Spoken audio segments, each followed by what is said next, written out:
So in the small boat there, that's Raul, and a number of the immigrations and custom officials, and probably from Armada, possibly sanitation, sometimes agriculture. They're all sitting in the boat, and they were already prepped up by Raul. He's the agent, and he just needed some, my original registration. He wanted to see my passport, etc., etc. So, and they take their stuff that they need, and then they go off to the other boat. And then I'm free to go. He told me to go ahead and strike down the yellow flag, which I'll do. And he told me in a couple hours he'll be ready for me to come pick up all my entry clearance and all that stuff. So actually pretty well done so far. Excuse me, just got ashore here in Livingston. Hey friends, how are you?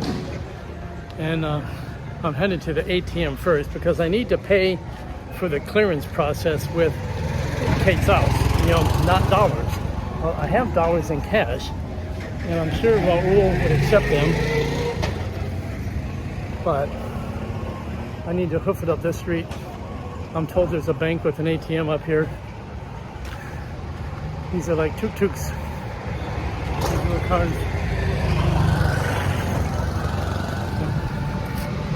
Anyway, I'm glad to be here. So you see ferreteria, that means a hardware store. But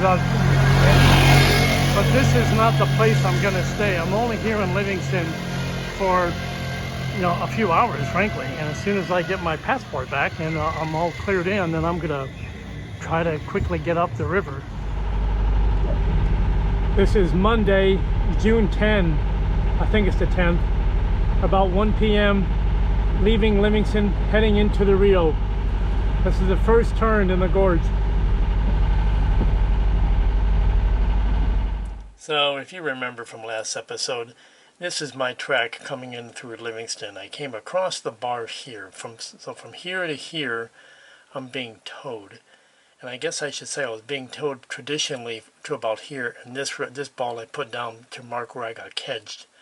Then I was kind of in the clear, and they cut me loose, and I went straight in for the anchorage. And this is where I ran aground. And so you can see my tow path until I got to where I actually anchored.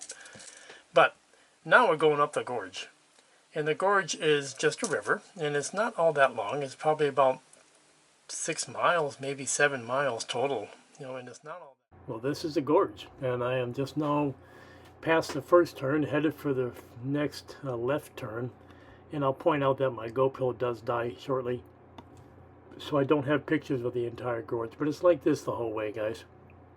Beautiful hills on both sides and pretty steep cliffs. You can see dead ahead of me is a limestone cliff, which is pretty mesmerizing as you're approaching it. It's kind of what you're steering for, and you get pretty close, and on the curves you get as far to the outside as possible of the curves in general. Now I'm looking at, and generally in here I'm at like 50-60 feet of water. It's quite deep, but there are spots where you can go aground, and I managed to do that again. But for now, I just enjoyed this gorge. It was just beautiful. That's looking behind the boat and way up, almost straight up. Just climb that, baby. That's a big hunk of limestone. My GoPro just gave up the ghost.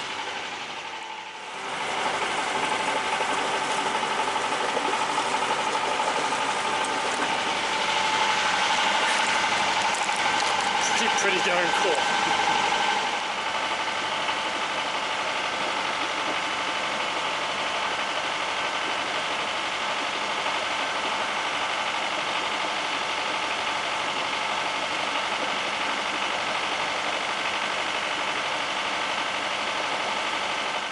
After I got clear of the gorge, I pulled into this place here. This little bay is called Cayo Quemado, and I don't know exactly which one is the Cayo, but this was my anchor location. You can pick. A lot of people anchor outside. Some people anchor on the first harbor. Some people go on to the inner harbor. But I anchored right here, and I was just fine for a couple of nights before I headed back up the river all the way. Well, getting upriver was not easy.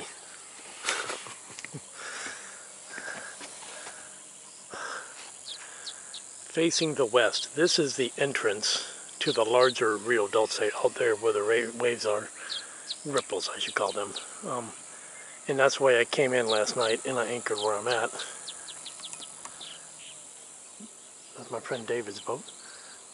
That's the entrance to the inner harbor where you see that thatch roof. You go around the bend to the left, and that's where Texas Mike's is. The inner harbor, the inner, I'll call this medium harbor, that'd be the inner harbor. The inner harbor is about easily 2 times the size of the one I'm in now.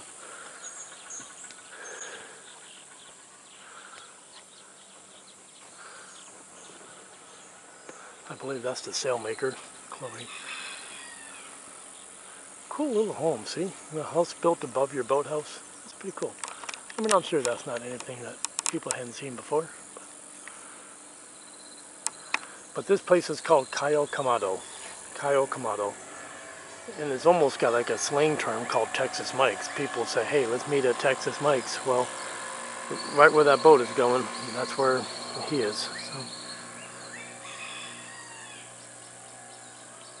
very peaceful. What a gentle night's sleep compared to the night before. Oh my God. Down in Livingston, I was just getting pounded by waves. But here, no, this is my kind of relaxing. You don't need to worry too much about dragging away or stuff.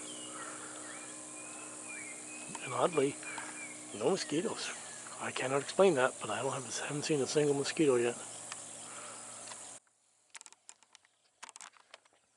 So, yeah, yesterday I hit bottom again. That's like 10 times now with this boat. I remember once somebody telling me there were 2 kinds of sailors. There's a kind that have been aground, and there's a kind that lie about it. So I can never tell you anybody for the rest of my life that I've never been aground. And yesterday I just put myself exactly where you're not supposed to be. I mean, my reasons made sense at the time, but the fact is I got myself aground. Hector pulled me free again. And now all I have to do is go like 15 miles south on this river and get to the marina, and then I'll tie up for a few months. But for right now, I'm enjoying the peace and quiet.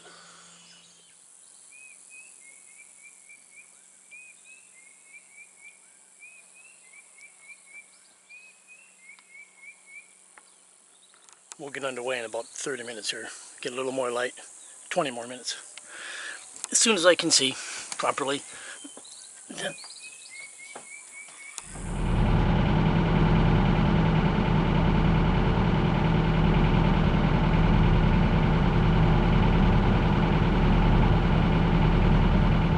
Well, to be honest, I've lost track of what day it is. Really, I think it's Wednesday. Yeah, I'm pretty darn sure it's Wednesday, and I think it's the 10th, no, the 12th of June. Wednesday the 12th of June. And we are in, the river is called Rio Dulce, you know, sweet river, sugar river, whatever. You can see some of the private homes along the sides, which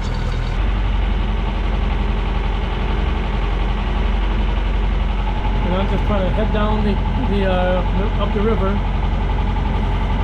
And I'm kind of following the track that David gave me. You know, he's been up and down a few times now, and has a pretty reliable path that we know.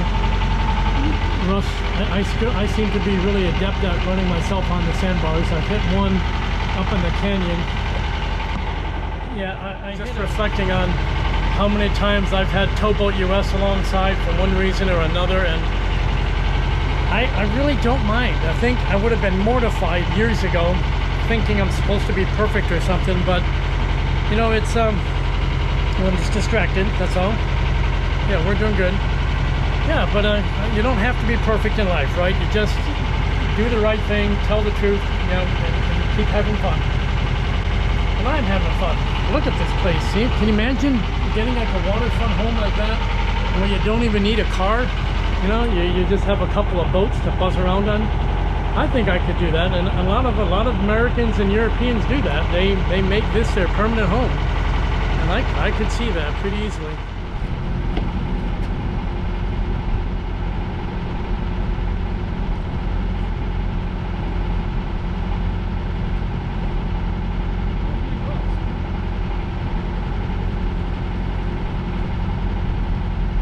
Can't find my gloves.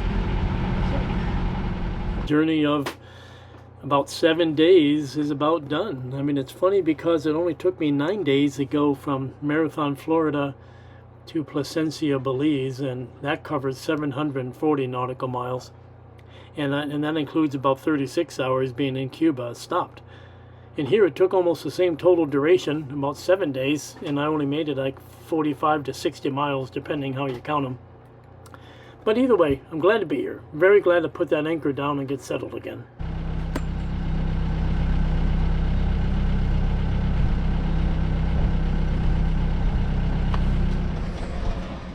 Time 9:43, anchored, Rio Dulce, final destination. Ha! Well, that's not true. Oh damn. The destination is a dock over there on Nanawana, but I don't know which dock, and I need to go check them out. So the first thing I'm going to do is dinghy ashore, check in, figure out what dock I'm on, go check out the dock, get my mooring lines ready, and then go ashore. You know, but hopefully in a few hours I'll be tied up to a dock with power attached, AC blasting.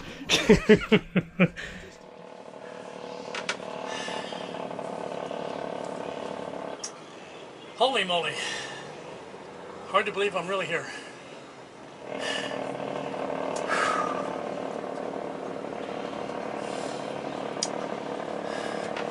Just checking out my neighbors. But I think if that's all Nanawana, there's a ton of docks here. But I'm not sure which dock I'm gonna have. I'll figure that out in a minute. Get the dinghy down in 5 minutes. But right now, it's one of those glad to be alive, glad for good health, glad I got here. It's been a very interesting week, I'll tell you that. I mean, I haven't gone but like 45 miles from, well, I guess I'll add them up. Probably a total of 60 miles from Placencia to this spot. But damn. A lot of interesting things.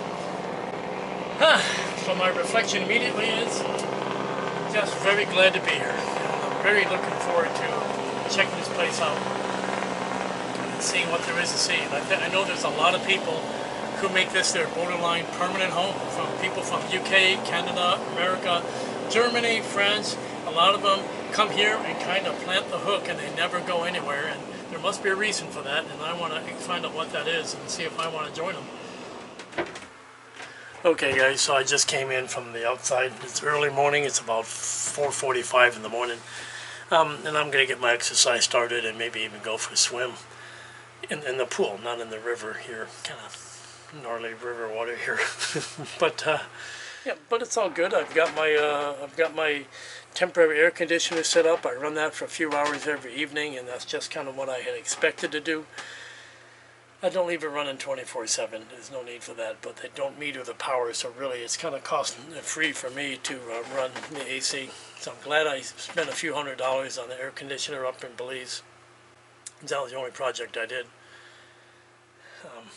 But down here is where I wanted to be. So I'm in my hurricane hole. That's the bottom line. That's why you come to the Rio officially. You come here to hide from hurricanes and to get really good boat work done. There's a boatyard here, and at some point I'll be talking to the boatyard manager to discuss the work I want to do and when is the best time to do it and all that hoo-ha, because they have a peak season here, which is like September and October, when the boatyard will be pretty full, so I don't need to be part of that. I don't think I could do a haul out anytime to redo the bottom paint, but there's some fiberglass work.